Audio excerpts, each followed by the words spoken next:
নমস্কার বন্ধুরা, আজ আমরা যে ড্রামাটি নিয়ে কথা বলবো সেটির নাম হলো হিডেন লাভ। এই ড্রামায় দেখানো হয় একটি মেয়ে তার দাদার বন্ধুর প্রেমে পড়ে, কিন্তু তাদের দুজনের মধ্যে বয়সের অনেক ফারাক থাকার কারণে সেই ছেলেটি সেই মেয়েটিকে বোনের চোখেই দেখে। তারপর কি হবে? ছেলেটি কি কোনোদিন মেয়েটির মনের কথা বুঝবে, নাকি সারা জীবন তাদের মধ্যে এই দূরত্বই থেকে যাবে? এইটি জানতে হলে আপনাকে পুরো এক্সপ্লেনেশনটি শুনতে হবে। চলুন শুরু করা যাক। ড্রামার শুরুতেই দেখানো হয় সেংজি নামের একটি মেয়ে যে স্কুলে পড়ে, সে তার ক্লাসে বসে পড়াশোনা না করে ড্রয়িং করছিল।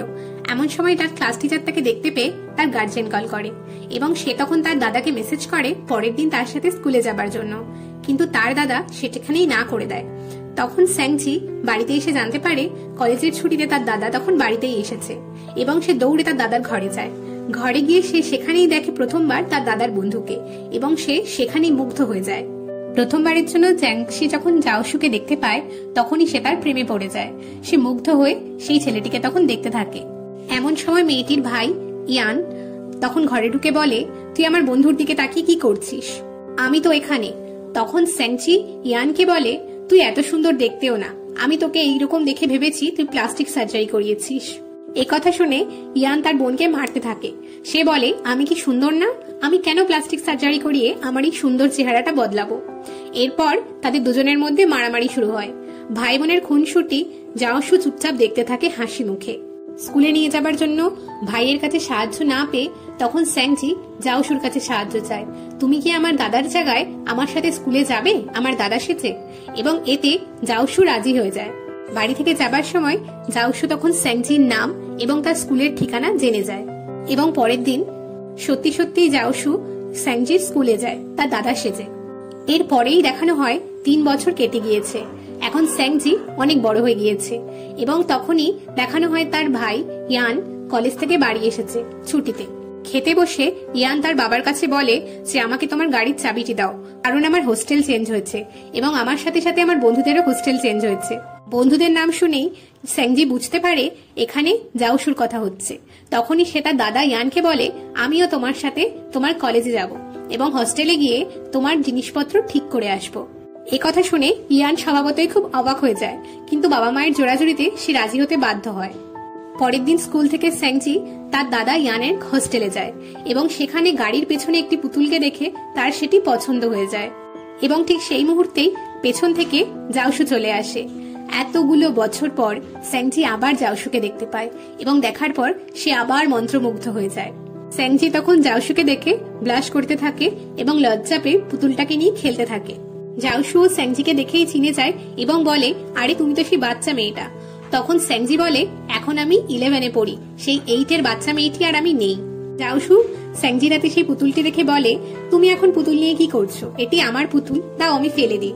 কিন্তু তখন সেংজি বলে, বড় হয়ে গেলেও আমি পুতুল এখনো পছন্দ করি, এটি আমার কাছেই থাক। একথা বলে সে জাওশুর হাত থেকে পুতুলটি নিজের হাতে নিয়ে নেয়। এরপর তারা দুজনে সমস্ত জিনিসপত্র নিয়ে হোস্টেলের ভেতরে যায়, যেখানে ইয়ান এবং আরো 2জন ছেলে ছিল। সেখানেই জানা যায় জাওশুর পারিবারিক কিছু সমস্যা রয়েছে এবং সে কারণে সে টাকার জন্য যথেষ্ট খাটনি করে। সেংজি বাড়ি যাবার সময় ভুল করে তার নোটবুকটা যাওক্ষণ পরেই জাওশু এসে হাজির হয় সেই বাস স্টপে এবং সে সেংজির জন্য একটি দুধের বোতল নিয়ে আসে। সেংজি তখনই জাওশুকে দেখতে পেয়ে মনে মনে খুব খুশি হয় এবং সে নিজের এসে লিখতে শুরু করে, কিন্তু সে লুকিয়ে লুকিয়ে আসলে জাওশুকেই দেখে যায়। এরপরই আমরা জানতে পারি সেংজির আসলে দুধে অ্যালার্জি আছে, তাই সে দুধের বোতলটি যত্ন করে নিজের ব্যাগের মধ্যে রেখে দেয়, কিন্তু সেটি খায় না। যেহেতু জাওশুর দেয়া বোতল, তাই জন্য সে সেটি কাউকে দেয়ও না এবং ফেলেও দেয় না। সে খুব যত্ন করে নিজের বাড়ির ড্রয়ারে সেটিকে রেখে দেয়। পরের দিনকে দেখানো হয় ইয়ান বলে, আমি আজকে বাইরে খেতে যাচ্ছি। সেংজি এটা শুনে বলে, তুই যা, আমি যাব না। কিন্তু তখনই সে জানতে পারে ইয়ানের সাথে তার বন্ধুরাও যাচ্ছে। একথা শোনার পরই সেংজি তার দাদার সঙ্গে যাবার জন্য বায়না করতে থাকে। যাবার পথে জাওশু যখন গাড়িতে ওঠে, সেংজি লুকিয়ে লুকিয়ে জাওশুকেই দেখতে থাকে এবং হালকা হালকা ব্লাশ করতে থাকে। গাড়িতে জাওশু সেংজিকে দেখে বলে, তুমি যখনই আমাকে দেখো ব্লাশ কেন করো? আমি কি খুব হ্যান্ডসাম? একথা শুনে সেংজি বলে, না, তুমি একেবারেই হ্যান্ডসাম নাও। একথা শুনে জাওশু বলে, সেই জন্য বুঝি তুমি আমাকে লুকিয়ে লুকিয়ে দেখো আর ব্লাশ করো? একথা শুনে সেংজি মনে মনে ভীষণ লজ্জা পেয়ে যায়। ওরা যখন রেস্টুরেন্টে পৌঁছায় তখন স্যাংজি বলে তার শরীরটা একটু খারাপ লাগছে, তাই সে ওয়াশরুম যাবে। কিন্তু জাওশু তার স্কার্টের পিছনে রক্ত দেখে বুঝে যায়। তখন সে তাকে কভার করে ওয়াশরুম অব্দি নিয়ে যায়। স্যাংজি যখন ওয়াশরুমে যায় তখন ইয়ানকে নিয়ে জাওশু তার জন্য প্যাড কিনতে যায়। একটি মেয়ের মাধ্যমে তখন তারা সেই স্কার্ট এবং প্যাড স্যাংজির কাছে বাথরুমে পাঠায়। এরপর যখন তারা রেস্টুরেন্টে খেতে যায় তখন জাওশু জানতে পারে স্যাংজি মাংস খুব একটা পছন্দ করে না, তাই সে নিজের হাতে স্যাংজির প্লেট থেকে মাংসের টুকরোগুলো সরিয়ে দেয়। মনে মনে তখন স্যাংজি ভীষণ খুশি হয় জাওশু তার প্রতি এই কেয়ারিং বিহেভিয়ার দেখে। পরের দিন স্যাংজি নিজের বান্ধবীর সাথে একটি ক্যাফেতে যায় এবং সেখানেই সে গিয়ে জাওশুকে দেখতে পায়। সে জানতে পারে জাওশু সেই ক্যাফেতেই তখন কাজ করছে এবং সে তখন কিছু অর্ডার না করেই লুকিয়ে লুকিয়ে শুধু জাওশুকে দেখতে থাকে এবং আবার ব্লাশ করতে থাকে। পরে বিল মেটাতে গেলে জাওশু স্যাংজিকে বলে, তুমি যে আমাকে লুকিয়ে লুকিয়ে দেখছিলে তার ট্যাক্স কোথায়? একথা শুনে স্যাংজি ভীষণ লজ্জা পেয়ে যায়। সেদিনকেই স্যাংজির বন্ধু ফুজানের জন্মদিন ছিল। ওরা সবাই জন্মদিন সেলিব্রেট করে একটি ক্যাফেতে। ফুজাং যখনই স্যাংজিকে প্রপোজ করতে যায় সেটি বুঝতে পেরে স্যাংজি সেখান থেকে পালিয়ে যায়। সে আসলে ততক্ষণে মনে মনে তার সেই দাদার বন্ধুকে পছন্দ করা শুরু করে দিয়েছে এবং সেই ভালো লাগা আজ থেকে 3 বছর আগে থেকেই রয়েছে। ফুজাং যখন স্যাংজিকে তারপর প্রপোজ করে তখন স্যাংজি ভীষণ রুডলি তাকে না করে দেয় এবং সেটি জাওশু দেখতে পায় এবং সে তখন স্যাংজিকে বলে, তুমি কাউকে পছন্দ না করলেও তুমি তাকে ভালো করে বোঝাতে পারো, এভাবে ডিরেক্টলি না বলে। পরের সিনে দেখানো হয় স্কুলে গিয়ে স্যাংজি তার বান্ধবী রুয়ের সাথে বারবার কথা বলতে চায়, কিন্তু তার বান্ধবী রু তাকে ভীষণভাবে ইগনোর করতে থাকে এবং আমরা এটাও জানতে পারি সেই বান্ধবী ফু আসলে ফুজাংকে পছন্দ করত। স্যাংজিকে ভীষণভাবে ইগনোর করতে থাকে এবং এটিতে স্যাংজি ভীষণ মনে মনে দুঃখ পায়। পরদিন স্কুলে হাই জাম্প কম্পিটিশন হয় এবং সেখানে টিচার স্যাংজির নামও দিয়ে দেয়। সেই ম্যাচেই জাওশু এবং ইয়ান ভলেন্টিয়ারের কাজ করছিল। সেই ম্যাচের সময় যখন স্যাংজি পড়ে গিয়ে চোট পায় তখন তার দাদা ইয়ান তাকে পিঠে তুলে নেয়, কিন্তু সেই ক্লাস টিচার তখন বলে, তোমার দাদা তো জাওশু, তাহলে ওটিকে? এবং সেটি শুনে তাড়াতাড়ি স্যাংজি বলে ওঠে, এটি আমাদের বাবা।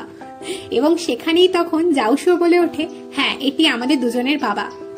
ইয়ান পুরো ঘটনাটাই এতটাই হতচকিত হয়ে যায় যে সে কিছুই বলতে পারে না। ইয়ান যখন স্যাংজিকে তার কাঁধ থেকে নামিয়ে দেয় তখন জাওশু স্যাংজিকে কাঁধে তুলে নেয় এবং গিয়ে স্যাংজির ক্ষতস্থানে মলম লাগাতে থাকে। সেখান থেকে চলে যাবার সময় স্যাংজি দেখতে পায় জাওশু শুধু তার সাথেই না, ওখানে সকলের সাথেই একইভাবে ট্রিট করে। আসলে জাওশু ভীষণ কেয়ারিং একজন মানুষ।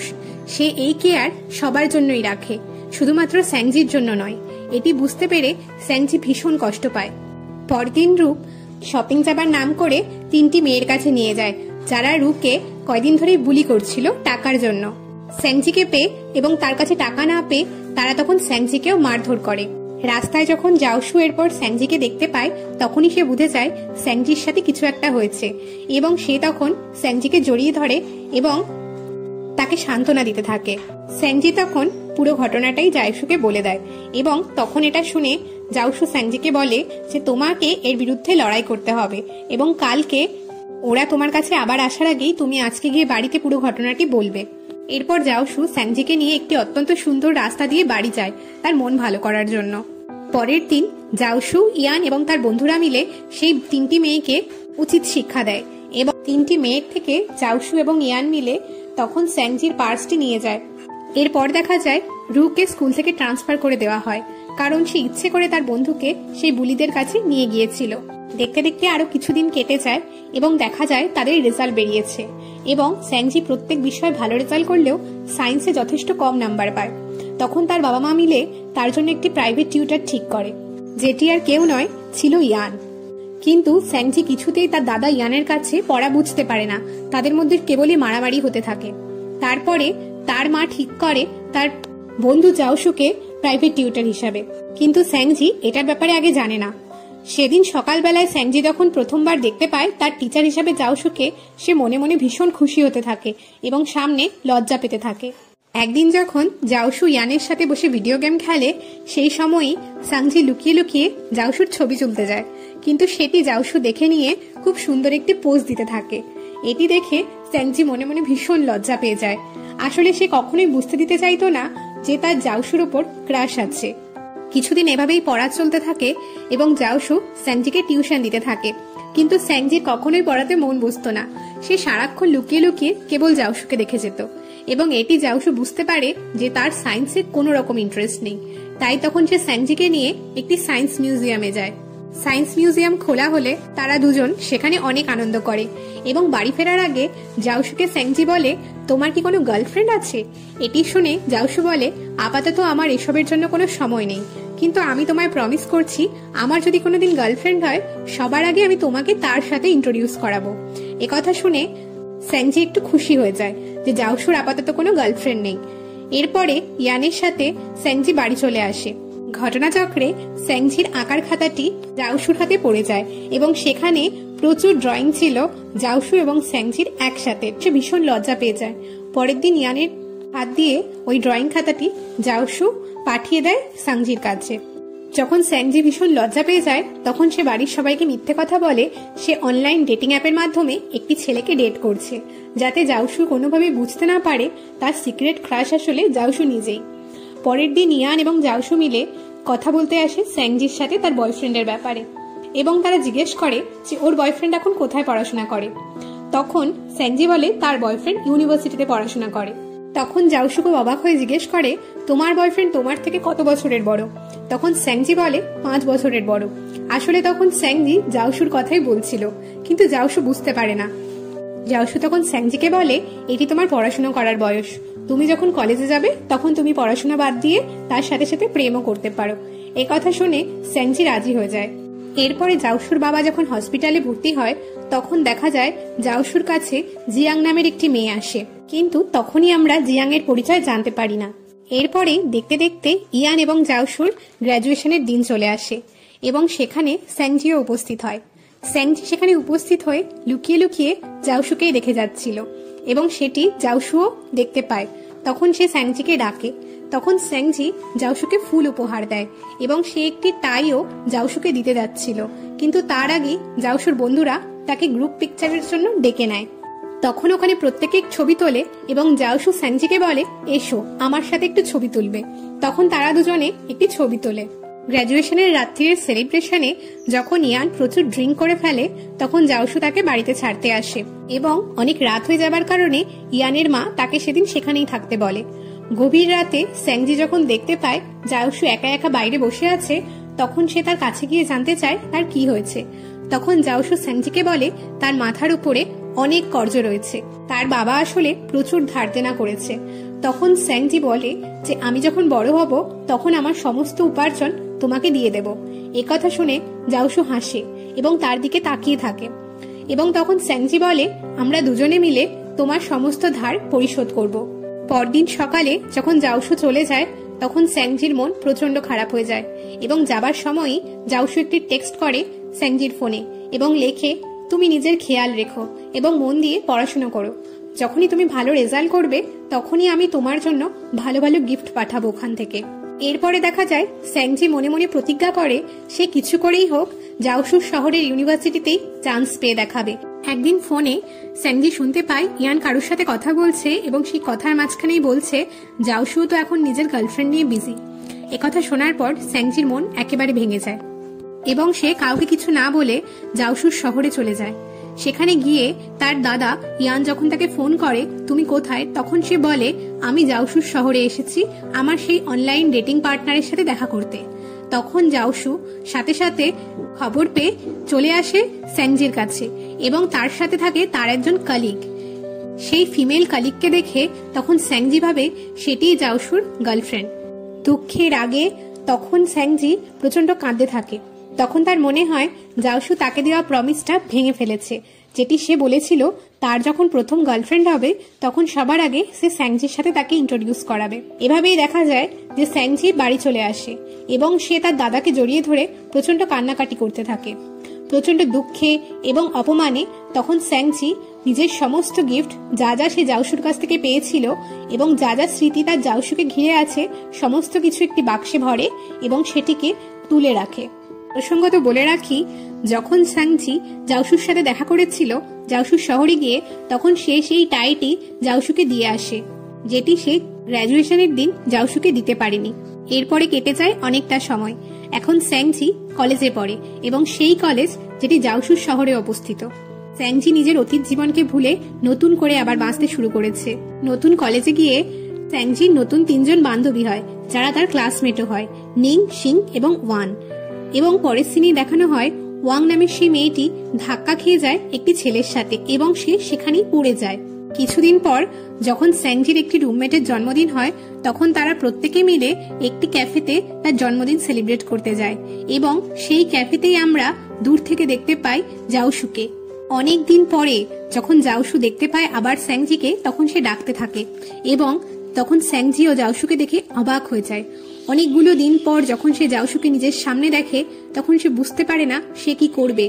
তার মনে মনে সেই পুরনো দিনের কথা সব মনে পড়তে থাকে, কিন্তু সে সামনে কিছুই প্রকাশ করে না। তখন জাওশু তাকে বলে, তুমি এতদিন ধরে আমার ফোন, মেসেজ সবকিছু ইগনোর কেন করছো? তখন স্যাংজি কোনো রকম ভাবে তাকে ইগনোর করে সেখান থেকে পালিয়ে যায়। স্যাংজির বন্ধুরা রাত 11টা অব্দি পার্টি করবে বলে স্যাংজিকে তাড়াতাড়ি হোস্টেলে যেতে হয়, কিন্তু সেই সময় তাকে সঙ্গ দেবার জন্য কেউ ছিল না। এমন সময় জাওশুর সাথে তার আবার দেখা হয় এবং জাওশু তাকে হস্টেল অব্দি পৌঁছে দেয়। ফেরার পথে জাওশু তাকে জিজ্ঞেস করে, তুমি কি আমার শহরের ইউনিভার্সিটিতে এসেছো তোমার সেই অনলাইন ডেটিং পার্টনারের জন্য? যার উত্তরে স্যাংজি বলে, না, আমি এমনি এসেছি এখানে পড়াশোনা করতে। পরদিন স্যাংজি তার বান্ধবীদের কাছে জাওশুর ব্যাপারে সবকিছু বলে এবং সে এটাও জানায় তার ক্রাশ রয়েছে তার দাদার বন্ধুর ওপর। তখনই আমরা জানতে পারি জাওশু এখন একজন সফল গেম ডেভেলপার। সে নিজের স্বপ্নকে সফল করতে পেরেছে। স্যাংজির বাবা স্যাংজিকে ফোন করে বলে, জাওশু আমাদের জন্য অনেক করেছে, তুমি জাওশুকে একদিন খাইয়ে দিও। স্যাংজি তখন জাওশুকে বলে সে তাকে একদিন ট্রিট দিতে চায় এবং সে কবে ফাঁকা আছে। তখন জাওশু তাকে জানায় সে পরের সপ্তাহে ফাঁকা থাকবে এবং তারা সেটাতে রাজি হয়ে যায় যে পরের সপ্তাহে তারা দুজন একটি রেস্টুরেন্টে খেতে যাবে। আমরা এটাও জানতে পারি কলেজেরই একটি ছেলে স্যাংজিকে পছন্দ করে। তার পরের সিনেই দেখানো হয় আবার একটি পার্সেল পাঠায় এবং জাওশু তাতে ভীষণ রেগে যায় এবং সে মেসেজ করে জিয়াংকে বলে, তুমি আমার সাথে সমস্ত রকম কন্টাক্ট বন্ধ করো, কারণ আমি তোমার সব টাকা পরিশোধ করে দিয়েছি। আমি তোমার সাথে আর কোনো রকম যোগাযোগ রাখতে চাই না। সেদিনকে তার পেটে প্রচন্ড ব্যথা হতে থাকে এবং সে তখন স্যাংজিকে ফোন করে বলে, আমি আজকে যেতে পারবো না। কিন্তু স্যাংজি তার বুঝতে পারে জাওশুর কোনো সমস্যা হয়েছে এবং সে তখন তাড়াতাড়ি তাকে নিয়ে হাসপাতালের উদ্দেশ্যে রওনা হয়। যখন তারা হাসপাতালের উদ্দেশ্যে যাচ্ছিল, তখন অ্যাক্সিডেন্টালি জাওশু সিংজির কপালে কিস করে ফেলে এবং তাতে দুজনেই বেশ অকওয়ার্ড হয়ে যায়। হাসপাতালে জাওশুকে নিয়ে যাওয়া হলে জানা যায় যে তার অ্যাপেন্ডিক্সে কিছু সমস্যা হয়েছে এবং তার তাড়াতাড়ি সার্জারি করাতে হবে। তখন জাওশু বলে, আমি আজকেই সার্জারি করাবো। তখন সেখানে সিংজিও তার সাথে থেকে যায় এবং তার অনেক খেয়াল রাখতে থাকে। পরের দিন সিংজি যায় জাওশুর অ্যাপার্টমেন্টে এবং তার প্রয়োজনীয় জিনিস এনে জাওশুকে হাসপাতালে দেয়, কারণ জাওশুকে এখন কয়দিন হাসপাতালেই থাকতে হবে। সিংজি যখন জাওশুর এত খেয়াল নিতে থাকে, তখন জাওশু বলে, তুমি তো আর সেই বাচ্চাটি নেই, তুমি তো অনেক বড় হয়ে গেছো, তুমি আমার খেয়াল রাখা শুরু করেছো। এই কথাতে সিংজি প্রচন্ড লজ্জা পায় এবং সে মুচকি মুচকি হাসতে থাকে। এমনকি যখন জাওশু বাড়ি ফিরে আসে, তখনও স্যাংজি ওখানে বিভিন্ন নোটে লিখে রাখে কখন কি কি ওষুধ খেতে হবে। এতে জাওশু প্রচন্ড খুশি হয়ে যায় এবং তার মনে হয় তার প্রচন্ড খেয়াল রাখছে, ঠিক যেন তার মায়ের মতন, এবং সে প্রত্যেকটি কাজই স্যাংজির নির্দেশ মতোই করে। তার কিছুদিন পরই আসে নিউ ইয়ার পার্টির রাত। সে রাতে স্যাংজির প্রত্যেকটি রুমমেট পার্টিতে গেলেও জানা যায় স্যাংজি যাবে না এবং কিছুক্ষণ পরই জাওশু তাকে ডিনারে ইনভাইট করে। তখন তারা একটি রেস্টুরেন্টে যায় ডিনারে এবং সেখানে জাওশু স্যাংজিকে বলে, কয়দিন আগে তুমি আমার অনেক খেয়াল রেখেছো এবং তাই জন্য আমি তোমার কাছে অনেক ধন্যবাদ জ্ঞাপন করছি। সুতরাং আজকের ট্রিটটি আমার তরফ থেকে। ওরা দুজন যখন কথা বলছিল, ঠিক তখনই জিয়াং নিজের এক বান্ধবীর সাথে সেখানে এসে উপস্থিত হয় এবং সে জাওশুকে স্যাংজির সাথে দেখে ফেলে। জিয়াং জাওশুকে যখনই অন্য এক মেয়ের সাথে দেখে, সে রাগ না সামলাতে পেরে জাওশুর মুখে জল ছুঁড়ে মারে এবং তা দেখে স্যাংজি প্রচন্ড রেগে যায় এবং সেও জিয়াং এর মুখে জল ছুঁড়ে মারে। স্যাংজি তখন জিয়াংকে বলে, তোমার সাহস কি করে হলো জাওশুর মুখে এভাবে জল ছুঁড়ে মারার? এবং সেখানে একটি ঝগড়া সৃষ্টি হয়। রেস্টুরেন্ট কর্তৃপক্ষ তখন খারাপ আচরণের জন্য জিয়াংকে বাইরে বের করে দেয় এবং স্যাংজি তখন জাওশুর মুখ ভীষণ যত্ন সহকারে মুছে দিতে থাকে এবং তারপরে জাওশুকে মাফলার পরিয়ে দেয়। সেই মুহূর্তে জাওশুর চোখ স্যাংজির দিকে একেবারে স্থির থাকে। সে এক নজরে দেখতে থাকে সেই ছোট্ট মেয়েটা কত বড় হয়ে গিয়েছে। তখন জাওশুকে স্যাংজি জিজ্ঞেস করে, এই মেয়েটি কে এবং জাউসু বলে ওর সাথে আমার কোনো রকম সম্পর্ক নেই। ওদের কথাবার্তার মাঝখানেই হঠাৎ করে স্নোফল শুরু হয় এবং বছরের প্রথম স্নোফলে স্যাংজি তখন প্রার্থনা করে জাউসুর জন্যই। বাড়ি ফিরে জাউসু দেখতে পায় জিয়াং ওখানে দরজার কাছে অপেক্ষা করছে। তখন জাউসু জিয়াংকে বলে, কোর্টের কথা মতন আমি তোমার সমস্ত টাকা পরিশোধ করেছি, তুমি আমার পিছু ছেড়ে দাও। তখনই ফ্ল্যাশব্যাকে দেখানো হয় জিয়াং এর বাবা আসলে জাউসুর বাবার কারণে মারা গিয়েছিল এবং তাই জন্য জাউসুকে সারা স্কুলে শুনতে হতো সে একজন খুনির ছেলে। এইসব ফ্ল্যাশব্যাক মনে করে জাউসুর মন প্রচন্ড খারাপ হয়ে যায়, কিন্তু সে তখনই স্যাংচি এবং তার দুজনের সেই ছবিটি দেখে মন ভালো করে নেয়। এতেই আমরা জানতে পারি জাউসুর জীবনে আসলে সমস্ত আশার আলো স্যাংচি নিয়ে এসেছে। এর মাঝখানে জাউসুর একজন বন্ধু ফোন করে এবং সে বলে, আমি খুব তাড়াতাড়ি বিয়ে করতে চলেছি, তুই কি কাউকে পেয়েছিস? তখনই জাউসুর অন্যমনস্কভাবেই স্যাংচির কথা মনে আসে এবং এরপর সে নিজেই খুব অবাক হয়ে যায়, হারে আমি স্যাংচির কথা কেন ভাবছি। ওদিকে স্যাংচির পরীক্ষা শেষের পরে ওর সমস্ত বন্ধু বান্ধবরা মিলে ওরা একটি রেস্টুরেন্টে যায়। তখন স্যাংচি একটু বেশি ড্রিঙ্ক করে ফেলে এবং তখনই জাউসু তাকে ফোন করে এবং জাউসু তখন তার গলা শুনে বুঝতে পারে স্যাংচি আসলে মদ্যপান করেছে। সেই সেলিব্রেশন পার্টিতে সেই বন্ধুটিও থাকে স্যাংচির, যে স্যাংচিকে মনে মনে পছন্দ করে এবং যখন জাউসু এসে সেই বন্ধুর সাথে স্যাংচিকে দেখতে পায়, এই প্রথমবারের জন্য তার মনে জেলাসির উৎপত্তি হয় এবং সে এক টানে স্যাংচিকে নিজের দিকে টেনে নেয়।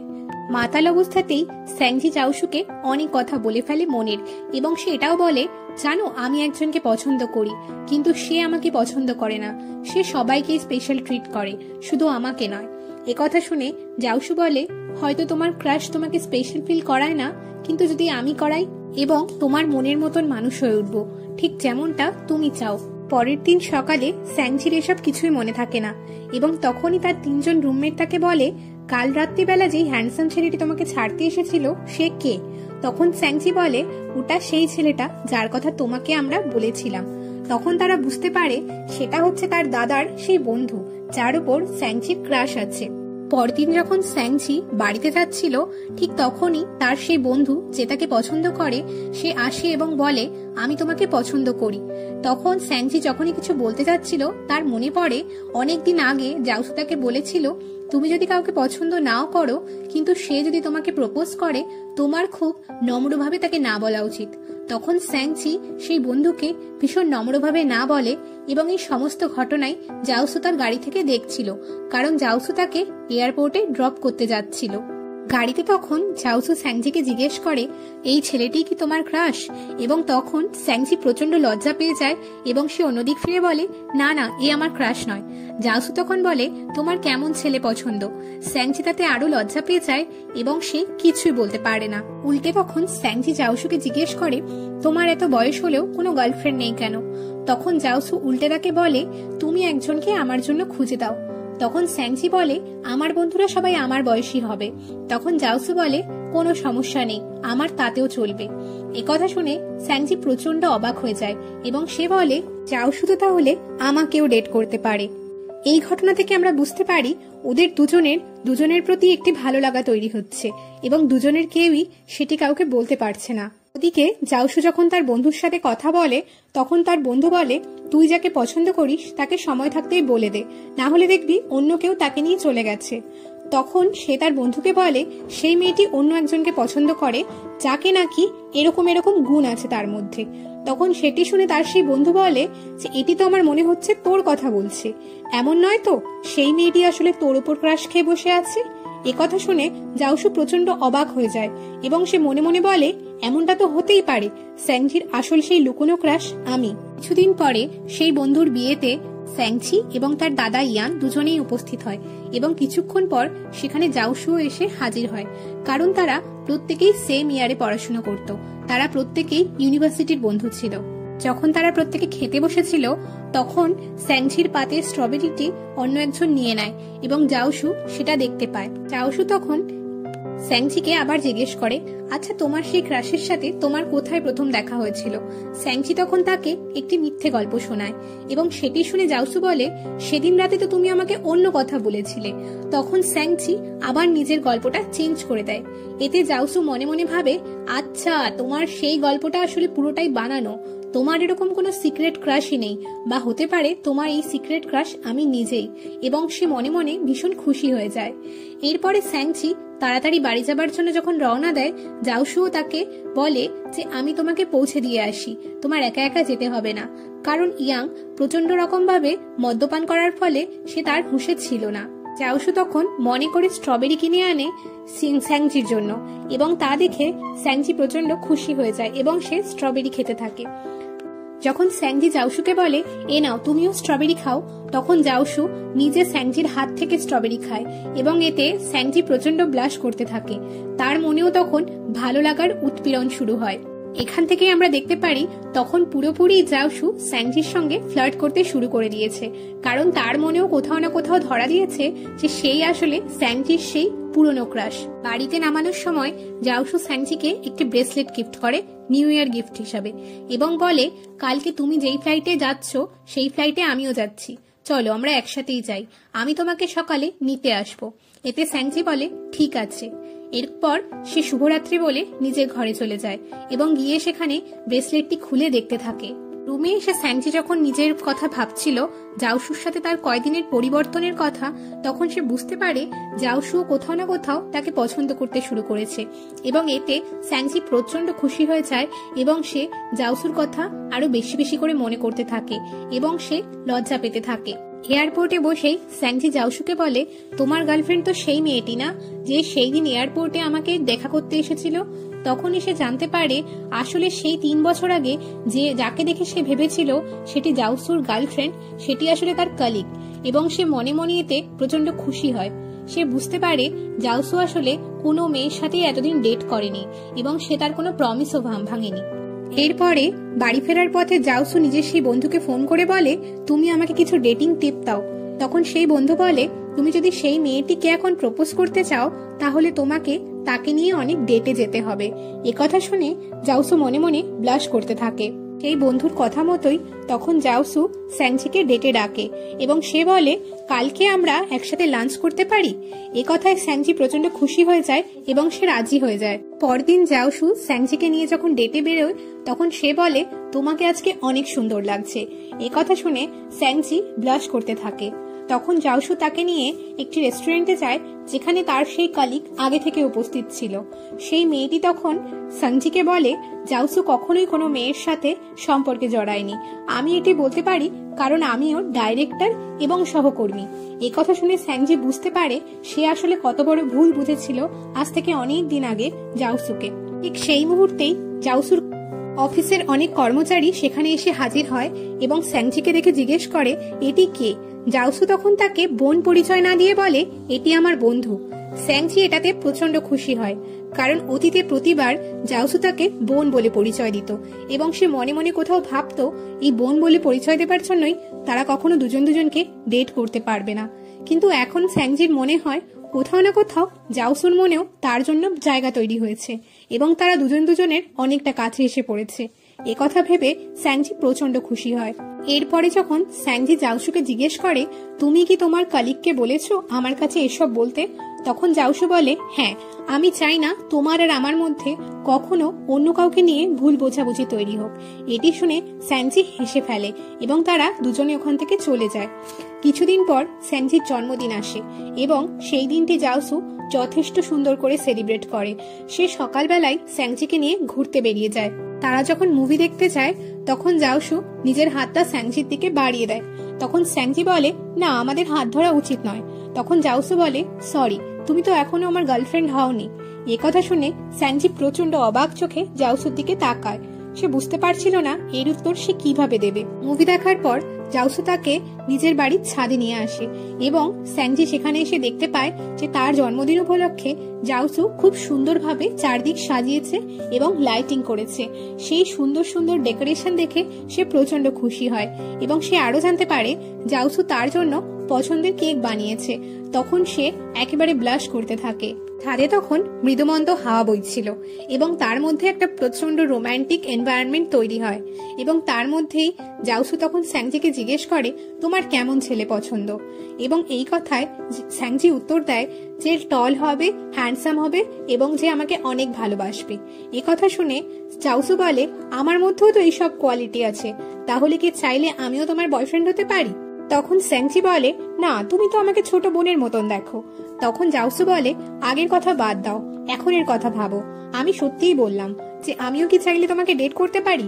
একথা শোনার পর স্যাংজি হাসতে থাকে। জাউসু তখন বলে, তাহলে কি তুমি আমাকে পছন্দ করো না? তখন স্যাংজি বলে, না, এরকমটা নয়। এই জন্য তুমি যদি আমাকে আরো কিছুদিন সময় দাও এবং আমাকে যদি আরো একবার দুবার প্রপোজ করো, তাতে হয়তো আমি তোমাকে হ্যাঁ বলে দেব। একথা শোনার পর জাউসু হাসতে থাকে এবং বলে, আমি তোমাকে সারা জীবন প্রপোজ করতে রাজি আছি, তুমি আমার পাশে থেকো শুধু। একথা শোনার পর স্যাংজিও হাসতে থাকে। এতে বোঝা যায় দুজন দুজনের প্রতি ভালোবাসা একেবারে সেরাতেই গভীর হয়ে ওঠে। যখন এরপরে স্যাংজি হোস্টেলে ফেরত আসে, তখন তার রুমমেটরা বলে, তোমার এই ডেটটা কেমন গেল? তখন স্যাংজি বলে, আমার ডেটটি খুব ভালো গিয়েছে। এতে তার বন্ধুরাও ভীষণ খুশি হয় তার জন্য এবং তারা সবাই মিলে একসাথে তার বার্থডে সেলিব্রেট করে। ওর বন্ধুরা যখন জানতে পারে ফাইনালি স্যাংজির ক্রাশ স্যাংজিকে প্রপোজ করেছে, তখন তারা ভীষণ খুশি হয়। এরপরে কয়দিন জাউসু ভীষণ বিজি হয়ে পড়ে তার কাজকর্ম নিয়ে এবং সে স্যাংজির সাথে কিছুতেই ডেট প্ল্যান করেও যেতে পারে না। এতে স্যাংজি প্রচন্ড ডিপ্রেশনে চলে যায়, কারণ তার মনে হয় জাউসু সেদিন রাতে যা যা বলেছিল সবই শুধু সেদিন রাতের মতন ছিল, এখন সে আর স্যাংজিকে নিয়ে সিরিয়াস নয়। কিন্তু এরপরেই হঠাৎ করে জাউসু ফোন করে এবং তাকে বলে, তুমি কি এখনই ফ্রি আছো? আমরা কি এখনই দেখা করতে পারি? তখন স্যাংজি বলে, ঠিক আছে। তখন যখন তারা একসাথে দেখা করে, তখন জাউসু স্যাংজিকে জানায়, আমার অফিসে প্রচন্ড কাজের চাপ চলছে, ঠিক এই কারণেই আমি চেয়েও তোমার সাথে দেখা করতে পারছি না। তখন স্যাংজি বুঝতে পারে জাউসু প্রচন্ড রকম ভাবে অফিসের কাজে বিজি। তখন সে তার জন্য নিজের হাতে কটন ক্যান্ডি বানায়। এরপর যখন সে নিজের হাতে কটন ক্যান্ডি বানিয়ে জাউসুকে দেয়, তখন জাউসু বলে, তুমি তো খুব সুন্দর কটন ক্যান্ডি বানাও, এর আগে তুমি কার জন্য বানিয়েছো? তখন স্যাংজি বলে, তুমি প্রথম মানুষ যাকে আমি নিজের হাতে কটন ক্যান্ডি বানিয়ে খাওয়ালাম। তখন জাউসু প্রচন্ড খুশি হয় এবং সেটি খেতে থাকে। জাউসু তখন স্যাংজিকে জিজ্ঞেস করে, কাল তুমি কি করছো? তখন স্যাংজি বলে, কাল আমার ক্লাস আছে। তখন জাউসু বলে, ঠিক আছে। কিন্তু পরের দিন যখন স্যাংজি ক্লাসে হাজির হয়, তখন দেখা যায় জাউসু সেখানে তার পাশের সিটে এসে বসে। সেই সময় জাউসুকে তার পাশে দেখে স্যাংজি একেবারে অবাক হয়ে যায়। সেই ক্লাসে জাউসু বসে বসে সারাক্ষণ শুধু স্যাংজিকে দেখতে থাকে এবং এতে স্যাংজি প্রচন্ড লজ্জা পেয়ে যায় এবং সে ঘুমের বাহানায় মাথাটা সামনের দিকে হেলিয়ে দেয়। কিন্তু তখন জাউসু তার কাছাকাছি আসতে থাকে একটি কিস করার জন্য এবং ঠিক সেই সময় স্যাংজি চোখ খুলে ফেলে এবং জাউসুকে নিজের অত কাছে দেখে সে ভীষণ লজ্জা পেয়ে যায়। ঠিক সেই সময় স্যাংজি জাউসুকে বলে একটু কাছে আসতে এবং যেই মুহূর্তেই জাউসু কাছে আসে, স্যাংজি তার গালে একটি কিস করে দেয়। এতে জাউসু প্রচন্ড খুশি হয়ে যায়। পরের সিনেই দেখা যায় জাউসু নিজের কাজ শেষ করে স্যাংজিকে দেখা করতে বলে, কিন্তু স্যাংজি বলে, আজ আমার অন্য প্ল্যান আছে, তাই আমি দেখা করতে পারবো না। এতে জাউসু প্রচন্ড মন খারাপ করে ফেলে। কিন্তু ঠিক সেই মুহূর্তেই দেখা যায় তার পাশে স্যাংজি এসে উপস্থিত হয়েছে এবং ঠিক সেই সময় আমরা জানতে পারি আজকে জাউসুর জন্মদিন এবং সেখানে স্যাংজি বেলুন এবং উপহার নিয়ে এসে নিজে হাজির হয়েছে তার জন্মদিন সেলিব্রেট করতে। তখন জাউসু বলে, তুমি তো বললে তুমি আজকে ব্যস্ত আছো। তখন স্যাংজি বলে, এই তো আমি তোমার সাথে ব্যস্ত আছি। তখন স্যাংজি বলে, তুমি তো অনেক বুড়ো হয়ে গিয়েছো। এবং এটি শুনে জাউসু বলে, আমি যদি বুড়ো হই তাহলে আমাকে খুব তাড়াতাড়ি বিয়ে করতে হবে, আমি আশা করব তুমি তাতে আমাকে হেল্প করবে। এরপরে স্যাংজি জাউসুকে নিয়ে আসে একটি রেস্টুরেন্টে, যেখানে সে সুন্দর করে আগে থেকেই সব ডেকোরেট করে রেখেছিল, যেটি দেখে জাউসু প্রচন্ড রকমের ইমোশনাল হয়ে পড়ে এবং সে প্রচন্ড রকমের ভাবুক হয়ে স্যাংজির দিকে তাকায়। এই রেস্টুরেন্টেই স্যাংজি তখন জাউসুর জন্য প্রথমবার নিজের হাতে নুডলস রান্না করে এবং সেটি যথেষ্ট ভালো না হলেও জাউসু পুরোটা একা শেষ করে দেয়। তখন স্যাংজি বলে, আমি জানি নুডলসটা খুব একটা ভালো হয়নি। তখন জাউসু বলে, তুমি যে এত ভালোবেসে আমার জন্য করেছো, আমার কাছে সেটাই অনেক। তখন তারা একসাথে কেক কাটে এবং তখন স্যাংজি বলে, তুমি যে কোনো একটি উইশ চাও, সেটি আজকে পূরণ হবে। তখন জাউসু বলে, তুমি জানো আমার উইশ কি? অর্থাৎ সে বলতে চাইছিল স্যাংজি যেন তার প্রপোজালে হ্যাঁ করে এবং তার গার্লফ্রেন্ড হয়ে যায়। এবং তখনই স্যাংজি বলে, ঠিক আছে, আজ থেকে আমি তোমার গার্লফ্রেন্ড, তোমার প্রপোজালে আমি হ্যাঁ করলাম। এই কথা শোনার পর চাউসু আর নিজেকে আটকে রাখতে পারে না। এতগুলো দিনের প্রতীক্ষার অবশেষে অবসান হয় এবং জাউসু গিয়ে সিংজিকে কিস করে। এরপরে জাউসু স্যাংজিকে বলে, তুমি আমার জীবনের সেই প্রথম মেয়ে যাকে আমি মন থেকে ভালোবেসেছি, সুতরাং আমাকে কখনো তুমি ছেড়ে যেও না। এরপরে যখন তারা একসাথে বসেছিল, জাউসু তখন স্যাংজিকে নিজের পরিবারের সমস্যার কথা বলতে থাকে এবং বলে, আজ থেকে তুমি আমার গার্লফ্রেন্ড হয়ে গিয়েছো, সুতরাং সমস্ত জানার অধিকার তোমার রয়েছে। এবং সে স্যাংজিকে বলে, আমার মা মারা গিয়েছে এবং বাবা কোমাতে আছে এবং বাবার কারণে আমার প্রচুর ধার দেনা ছিল, যেগুলো আমি আস্তে আস্তে শোধ করেছি। পরদিন যখন স্যাংজি লাইব্রেরিতে পড়াশোনা করতে যাচ্ছিল, ঠিক ওখানেই জাউসু এসে বলে, এই সময় লাইব্রেরি তুমি ফাঁকা পাবে না, তুমি আমার বাড়িতে চলো, সেখানে তুমি পড়াশোনা করতে পারবে। তারা দুজন যখন জাউসুর বাড়িতে আসে, তখন জাউসু স্যাংজিকে বলে, তুমি পড়তে বসো, আমি তোমার জন্য খাবার বানাচ্ছি। এরপরে যখন স্যাংজি পড়তে বসে, জাউসু তার পিছনে বসে শুধু তাকেই দেখছিল।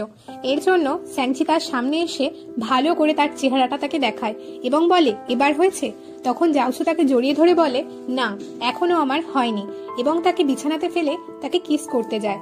কিন্তু তখন স্যাংজি প্রচন্ড নার্ভাস হয়ে পড়ে এবং এটি দেখে জাউসু তাকে ছেড়ে দেয়। পরের দিন জাউসুর সেই বন্ধু যখন জাউসুকে কল করে, তখন সে জিজ্ঞেস করে, আজকে তোকে এত খুশি খুশি লাগছে কেন? সেই মেয়েটি কি তোকে হ্যাঁ করে দিয়েছে? তখন জাউসু বলে, হ্যাঁ, সেই মেয়েটি আমাকে হ্যাঁ করে দিয়েছে এবং তুইও সেই মেয়েটিকে চিনিস। তখন সেই বন্ধুটি অবাক হয়ে যায় যখন সে বুঝতে পারে সেটি ইয়ানের সেই বোন স্যাংজি। এই বন্ধু তখন বলে, ইয়ানকে জানে তুই ওর বোনের সাথে লাইন মারছিস? তখন জাউসু বলে, আমি ওকে সময় করে নিজেই বলবো। এবং তারা যখন একটি কনফারেন্স কল করে, ইয়ান তখন সব শুনে বলে যে, কোন মেয়েকে তুই লাইন মারছিস? আমি তো জানি না, আমাকে বল সেই অভাগা মেয়ের নাম কি? তখন জাউসু বলে, হ্যাঁ, আমি তোকে নিজে খুব তাড়াতাড়ি সেই মেয়ের সাথে পরিচয় করাবো। পরের দিন স্যাংজি যখন নিজের ইন্টার্নশিপের জন্য যায়, তখন সে জানতে পারে সেই মেয়েটিই তার বস, যে সেই জিয়াং এর সাথে সেদিন রেস্টুরেন্টে ছিল। এবং সেই মেয়েটিও স্যাংজিকে দেখেই চিনতে পারে এবং সে ইচ্ছে করে তাকে দিয়ে অনেক কাজ করাতে থাকে। এতে স্যাংজির মনটা প্রচন্ড খারাপ হয়ে যায়। কিন্তু দিন শেষে যখন সে জাউসুর সেই হাসি মুখ দেখতে পায় এবং দেখে সে তার জন্য ফুলের বোকে এনেছে, তখন তার মন একেবারে আনন্দে ভরে ওঠে। পরদিন জাউসু যখন স্যাংজিকে অফিসে ড্রপ করতে যাচ্ছিল, তখন স্যাংজি যাবার সময় তাকে একটি কিস করে এবং যেটি সেই জিয়াং এর বান্ধবী অর্থাৎ স্যাংজির বস দেখতে পায় এবং সে পুরো ঘটনাটা জিয়াংকে ফোন করে বলে দেয়। যখন অফিসের পর সবাই ক্যারাওকে নাইটে যায়, তখন স্যাংজি সেখানে ভালো না লাগার কারণে বেরিয়ে যেতে থাকে এবং সেখানেই জিয়াং এসে উপস্থিত হয়। স্যাংজি তখন তাকে ইগনোর করে এগিয়ে যেতে থাকে। তখন জিয়াং স্যাংজির পথ আটকে বলে, তুমি কি জানো জাউসু একজন খুনির ছেলে এবং ওর জন্য আমার বাবা মারা গিয়েছে? তখন স্যাংজি বলে, তোমার সাথে যা হয়েছে সেটাতে জাউসুর কোনো হাত ছিল না, সুতরাং তুমি ওকে জ্বালানো বন্ধ করে নিজের জীবনে এগিয়ে যাও। এতে করে জিয়াং তখন কাঁদতে থাকে। কিছুদিন পরে স্যাংজি যখন অফিস থেকে আসছিল জাউসের সাথে, তখন তার দাদা অর্থাৎ ইয়ান তাকে বলে, তুমি কোথায়? তখন স্যাংজি বলে, আমি এই অফিস থেকে হস্টেলের দিকে যাচ্ছি। তখন ইয়ান বলে, অর্থাৎ আমার সামনে সেই মেয়েটা যে একটি ছেলের হাত ধরে হাঁটছে সেটি তুমি। তখন জাউসু এবং স্যাংজি পিছনে ঘুরে দেখে ইয়ান সেখানেই দাঁড়ানো এবং সে প্রচন্ড রেগে গিয়েছে তার প্রিয় বন্ধু এবং তার বোনকে একসাথে দেখে। তখন ইয়ান জাউসুকে বলে, আমি তোর সাথে পরে কথা বলছি, এবং সে স্যাংজিকে বলে, তুই হস্টেলে যা। স্যাংজি হস্টেলে চলে গেলে জাউসুকে ইয়ান মারতে শুরু করে এবং বলে, তোর এত বড় সাহস কি করে হলো আমার বোনের সাথে ফ্লার্ট করার? তখন জাউসু বলে, তুই যতক্ষণ না শান্ত হচ্ছিস আমাকে মেরে নে, সমস্যা নেই, কিন্তু আমি তোর বোনকে সত্যিই ভালোবাসি। এরপরে ইয়ান তাকে আরো মারতে থাকে। এরপরে যখন ইয়ান শান্ত হয়, তখন সে জাউসুকে বলে, তুই আমার বোনকেই কেন পেলি প্রেম করার জন্য? আচ্ছা চল, বাড়ি চল। যখন এরপরে ইয়ান জাউসুর বাড়িতে আসে, তখন সে দেখে জুতো স্ট্যান্ডে মেয়েদের জুতো রাখা। তখন সে বুঝতে পারে এটি স্যাংজির জুতো এবং ফ্রিজ খুলেও দেখতে পারে সেখানে সমস্ত খাবার স্যাংজির পছন্দের। পরদিন স্যাংজিকে যখন জাউসু দেখা করতে যায়, তখন সে মুখে মাস্ক পরে যায় যাতে সেই মারের দাগগুলো দেখা না যায়। কিন্তু স্যাংজি মাস্ক খুলে তখন সেই মারের দাগগুলো দেখে এবং বুঝতে পারে তার দাদা ইয়ানই আসলে জাউসুকে মেরেছে। এতে সে প্রচন্ড রেগে যায়। সে রেগে গিয়ে তার দাদা ইয়ানকে বলে, আজ থেকে তোমার সাথে আমার কোনো সম্পর্ক নেই। তখন জাউসু গিয়ে দৌড়ে ইয়াংকে বোঝায় যে ঠিক আছে, তুমি এখানে বসো, আমি স্যাংজিকে নিয়ে আসছি, এবং সে কিছুভাবে মানিয়ে স্যাংজিকে সেখানে এনে হাজির করে। তখন তাদের মধ্যে ঝগড়া বন্ধ করতে জাউসু বলে, ইয়ান আমাকে একা মারেনি, আমিও ইয়ানকে বেশ ভালো মেরেছি। এরপরে ওই দুটো ঝগড়াটে ভাই বোনের ঝগড়া বন্ধ হয় এবং তখন স্যাংচি বলে, তুমি আমার দাদাকে কেন মেরেছো? আমার দাদাকে মারার অধিকার শুধুমাত্র আমার আছে। একথা শুনে ইয়ান প্রচন্ড খুশি হয়ে যায় তার বোনের ওপরে। এরপরে যখন খাবার আসে তখন জাউসু এবং স্যাংচি নিজেরা একে অপরকে আদর করে খাওয়াতে থাকে এবং তাতে ইয়ান বলে, আমার সামনে তো তোমরা অন্তত এগুলো করো না, কিন্তু তাতে তারা তাকে দেখিয়ে দেখিয়ে আরো এসব করতে থাকে। এরপরে যখন ওরা দুজনে মিলে স্যাংচিকে তার হোস্টেলে ছাড়তে আসে তখন ওইদিকে ইয়ান পিছনে ঘুমোচ্ছিল এবং সেই সুযোগে স্যাংচিকে জাউসু কিস করে বলে, এটির সুযোগ সকাল থেকে খুঁজছিলাম। এবং এরপরে স্যাংচি তার দাদা ইয়ানকে জ্বালানোর জন্য তার সামনেই জাউসুকে খুব আদর করে একটি ফ্লাইং কিস দেয়। তাতে তার দাদা ইয়ান প্রচন্ড রেগে যায় এবং বলে, তোমরা আমাদের সামনে এরকম করা বন্ধ করো, আমি ওর দাদা হই। এরপরে ইয়ান জাউসুকে বলে, স্যাংচি আমার একমাত্র আদরের বোন, ওকে কখনো কাঁদাস না এবং ওকে কখনো ধোকা দিস না। তাতে জাউসু বলে, আমি তোর বোনকে ভীষণ ভালোবাসি এবং ওকে আমি বিয়ে করতে চাই। ওদিকে অফিসে স্যাংচি যখন তার একটি আইডিয়া শেয়ার করে তখন তাদের অফিসের ডাইরেক্টরের সেটি পছন্দ হয়ে যায় এবং সে স্যাংচির অনেক প্রশংসা করে। কিন্তু জিয়াং এর সেই বান্ধবী অর্থাৎ স্যাংচির সেই বসের সেটি পছন্দ হয় না এবং সে তখন স্যাংচিকে আলাদা করে ডেকে অনেক কথা শোনায়। এরপরে স্যাংচির মন ভালো করতে জাউসু যখন তাকে নিয়ে ঘুরতে বেরোয় তখন সে বলে, তুমি আর বেশি ভেবো না, এরপরে জিয়াং আমাদের জীবনে কখনোই আসবে না, কারণ আমি কয়দিন আগেই তাকে বলেছি এরপরে আমি পুলিশি ব্যবস্থা নেব যদি সে তোমার এবং আমার জীবনে দখলদারি করতে আসে। এতে স্যাংচি অনেক খুশি হয়। কদিন এভাবেই কেটে যায় এবং তারপরে একদিন জাউসু স্যাংচির হাতে একটি চাবি দিয়ে বলে, আজ থেকে এটি আমাদের বাড়ি। এবং এতে স্যাংচি প্রচন্ড খুশি হয়ে যায়। জাউসু আসলে নতুন একটি বাড়ি নিয়েছিল। তারপরে স্যাংচি যখন নিজের হোস্টেলে ফেরে তখন সে দেখতে পারে সেখানে এসি খারাপ রয়েছে এবং যেহেতু সমস্ত জায়গায় ছুটি চলছে তাই এসি মেকানিক পাওয়া যাচ্ছে না। একথা শুনে জাউসু তাকে বলে, তুমি আমাদের বাড়িতে চলে এসো এবং তাকে নিজেদের বাড়িতে নিয়ে আসে। কিছুক্ষণ পরে স্যাংচি যখন ফ্রেশ হয়ে আসে তখন সে দেখে জাউসু বসে ফোনে গেম খেলছে। তখন সে বলে, তুমি কি গেম খেলছো? তখন জাউসু বলে, তুমিও এসো, তোমাকেও আমি গেমটি শিখিয়ে দিচ্ছি। এই কথা বলে সে স্যাংচিকে নিজের কোলে বসায় এবং সেই গেমটি শেখাতে থাকে। কিন্তু স্যাংচির সেই খেলাতে কোনো রকম মনোযোগ ছিল না, সে কেবল জাউসুকেই দেখে যাচ্ছিল। খেলা শেষ হবার পরে যখন স্যাংচি উঠতে চায় জাউসুর কোল থেকে তখন জাউসুর জামার বোতামে তার চুল আটকে যায়। দুজনের এত কাছে থাকার কারণে জাউসু হঠাৎ স্যাংচিকে কিস করে বসে এবং তাদের মধ্যে একটি রোমান্টিক মুহূর্ত আমরা এখানে দেখতে পাই। কিন্তু একটু পরেই জাউসু নিজেকে আটকে বলে, তোমার তো কালকে কাজ আছে। এবং স্যাংচি তখন বলে হ্যাঁ, এবং সে দৌড়ে সেখান থেকে পালিয়ে যায়। অর্থাৎ তারা দুজনই দুজনের সাথে এতটা ঘনিষ্ঠ মুহূর্ত কাটিয়ে প্রচন্ড লজ্জায় পড়ে গিয়েছিল। কিছুদিন পরে স্যাংচির ইন্টার্নশিপ শেষ হয়ে যায় এবং সে তার সেই বস অর্থাৎ জিয়াং এর সেই বান্ধবীর জন্য গিফট আনে এবং তাকে বলে, আমি আপনার থেকে অনেক কাজ শিখেছি, হাজার হোক আপনি আমার বস ছিলেন। আপনি যদি নিজের বান্ধবী অর্থাৎ জিয়াং এর একটি মানসিক স্বাস্থ্য কেন্দ্রে নিয়ে গিয়ে চিকিৎসা করান আপনি বুঝতে পারবেন আমি আসলে কারোর থেকে কারোর বয়ফ্রেন্ড কেড়ে নিইনি, আপনি আমার উপর কেবল এমনি রাগ করেছেন। একথা শোনার পর জিয়াং এর সেই বান্ধবী অর্থাৎ শিউ চুপ করে থাকে। কোথাও না কোথাও সে নিজের ভুল বুঝতে পারে। ওদিকে জাউসু নতুন একটি গেম ডেভেলপ করে এবং সে যথেষ্ট খ্যাতি অর্জন করে। এরপরে তারা অনেকদিন পরে একসাথে ফ্রি হয় এবং তারা কোথাও একটি ঘুরতে যাবার প্ল্যান করে। স্যাংচি চাচ্ছিল তারা সমুদ্রের ধারে কোথাও ঘুরতে যাবে এবং সেখানে ক্যাম্পিং করবে, কিন্তু পরের দিন সকালে উঠে দেখা যায় প্রচন্ড বৃষ্টি শুরু হয়েছে, অর্থাৎ তাদের আর ঘুরতে বেরোনো হয় না। এটি দেখে জাউসু তখন ঘরের মধ্যে ক্যাম্প খাটাতে থাকে এবং তারা ঘরের মধ্যে ক্যাম্পিং করে এবং অনেক সুন্দর সুন্দর ভালোবাসার মুহূর্ত কাটায়। এভাবেই খুব সুন্দর করে দিনগুলো কাটতে থাকে। যখন ইউনিভার্সিটিতে ছুটি পড়ে স্যাংচি তখন নিজের বাড়িতে যায় এবং তাকে দেখে তার বাবা মা ভীষণ খুশি হয়ে যায়। যখন বাড়িতে স্যাংচি ছিল এবং জাউসু তাকে ফোন করেছিল এবং বলছিল আমি তোমায় ভীষণ মিস করছি, সেই কথা স্যাংচির মা পিছন থেকে শুনে ফেলে। সেদিন রাত্রিবেলায় জাউসু ফিরছিল তাদের ওখানের শহরে এবং তাদেরকে পিক করতে যাবার সময় সেখানে স্যাংচিও ছিল ইয়ানের সাথে। তারা প্রত্যেকে একসাথে কোথাও ঘুরতে যাচ্ছিল। গাড়িতে বসে জাউসু এবং স্যাংচি যখন একে অপরের হাত ধরছিল তখন ইয়ান প্রচন্ড রেগে যায় এবং স্যাংচিকে বলে, ভুলে যেও না এখানে তোমার বড় দাদাও আছে। কিন্তু ওরা তখন ইয়ানকে পাত্তাই দিচ্ছিল না। অনেকগুলো দিন পর ওদের একসাথে দেখা হয়েছে এবং ওরা একজন আরেকজনকে জড়িয়ে ধরে বসেছিল। এরপরে বন্ধুদের সাথে রেস্টুরেন্টে দেখা করে জাউসু যখন প্রত্যেককে স্যাংচিকে দেখিয়ে বলে এটি আমার গার্লফ্রেন্ড, প্রত্যেকে ভীষণ অবাক হয়ে যায় এরপরে যখন জাউসু স্যাংজিকে বাড়িতে ছাড়তে আসে তখন স্যাংজি বলে, তোমার কি অ্যালকোহলে অ্যালার্জি আছে? তুমি অ্যালকোহল খাও না কেন? তখন জাউসু বলে, তুমি এদিকে এসো, এবং তখন তাকে কিস করতে থাকে। তখন স্যাংজি ভীষণ হাসতে থাকে এবং জাউসু বলে যে না, আমার অ্যালকোহলে কোনো অ্যালার্জি নেই। এবং এই পুরো ঘটনাটাই স্যাংজির মা দেখে ফেলে। কিন্তু স্যাংজির বাবা মা কেউই ইয়ানকে নিয়ে স্যাংজির সাথে এই জাউসুর সম্পর্ক নিয়ে কোনো রকম আলোচনা করে না। এবং স্যাংজির বাবা মা দুজনেই তারপরে জাউসুকে ডেকে পাঠায় এবং তাকে বলে, তোমার ফ্যামিলি ব্যাকগ্রাউন্ড আমাদের মেয়ের জীবনে অনেক নেগেটিভ প্রভাব ফেলতে পারে, তুমি তো বুঝতেই পারছো আমরা কি বলতে চাইছি। এবং তখন সেখানে স্যাংজি উপস্থিত থাকে না। এরপরে স্যাংজি যখন বাড়ি ফেরে তখন তার বাবা মা বলে, আজকে আমরা জাউসুকে ডেকেছিলাম এবং তোমাদের সম্পর্কটা এখানেই ভেঙে দিয়েছি। একথা শুনে স্যাংজি প্রচন্ড খারাপ পায় এবং সে রুমে গিয়ে জাউসুকে ফোন করে এবং বলে, তুমি আমার বাবা মায়ের কথাতে খারাপ পেও না, আমি তোমাকে ভীষণ ভালোবাসি, আমি তোমাকে ছেড়ে থাকতেই পারবো না। পরদিন সকালে স্যাংজি বাড়ি থেকে বেরোতে নিলে বাবা মা বলে যে তুমি এখন কোথায় যাচ্ছ?